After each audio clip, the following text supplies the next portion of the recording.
बेटी का घर कौन सा ड्रामे की अगली किस्त की रिव्यू की काफ़ी फरमाइश आ रही है। मैंने इस ड्रामे की मुकम्मल कहानी की प्रिडिक्शन आपके साथ पहले ही शेयर की है। तो अगली एपिसोड में आप देखेंगे कि रज़ा माँ की कठपुतली पता नहीं क्यों इतना खौफज़दा है अपनी माँ से। वो कुछ कहती हैं तो इसकी सांस सूख जाती है। सही कहती है अली अपनी माँ से कि आपको रज़ा की शादी नहीं करनी चाहिए थी। फ़िज़ा अपनी ज़िद छोड़कर घर वापस आ गई और लग रहा था कि अब हालात काफ़ी बेहतर हो जाएंगे, क्योंकि जिस तरह डिनर टेबल पर इसने अपनी सास की कुर्सी सीधी की, ये देखकर जहारा को तसल्ली हुई कि इस घर के असूल और मेरे हुक्म के मुताबिक ये लड़की अब सर झुका कर चलेगी। रज़ा ने इसे अच्छे से समझा दिया। लेकिन अगले ही दिन फ़िज़ा फिर से अपनी अकड़ में आ गई। नाश्ता अपने कमरे में लेकर जाऊंगी और वहीं पर खाऊंगी। और इस बात पर वो तमाशा लगा कि जहारा सीधा फ़ोन खड़का देती हैं मुज़फ़्फ़र साहब को कि इनकी बेटी करतूतें बताने के लिए। अपनी बेटी की कैसी तरबियत की है आपने? मेरे घर में आते ही तमाशे लगा दिए इसने। मुकाबले कर रही है मेरे साथ। 1 मिनट में धक्के देकर घर से बाहर निकाल दूंगी।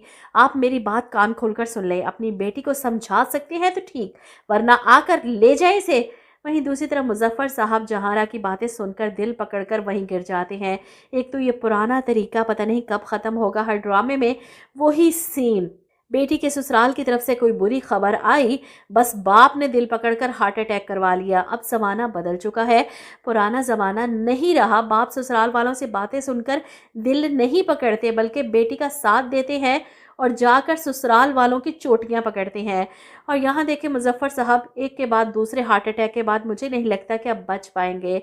इधर माँ से क्लास लेने के बाद रज़ा बाप के ऑफिस में पहुंच जाता है। मुझे तो लगता है कि इस ऑफिस में काम से ज़्यादा जहां आरा को डिस्कस किया जाता है, घर के मसले शेयर होते हैं। बाप समझाने की कोशिश करता है कि कब तक अपनी माँ की उंगली पकड़कर चलोगे, खुद फैसले करना सीखो। आखिर को तुम्हारी बीवी का भी हक है पूरा उस घर में।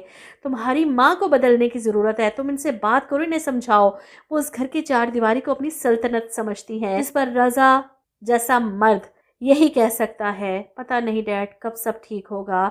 जब अपनी माँ और बीवी के दरमियान में इंसाफ करने लगेगा तो सब ठीक हो जाएगा ना। माँ को भी पता होगा कि रज़ा सर झुकाकर इनकी नहीं मानने वाला। लेकिन इससे पहले ही मुज़फ़्फ़र साहब की खबर रज़ा अपनी बीवी को आकर सुनाता है। फ़िज़ा हैरान होती है, क्या हुआ बाबा को? वो तो बिल्कुल ठीक थे।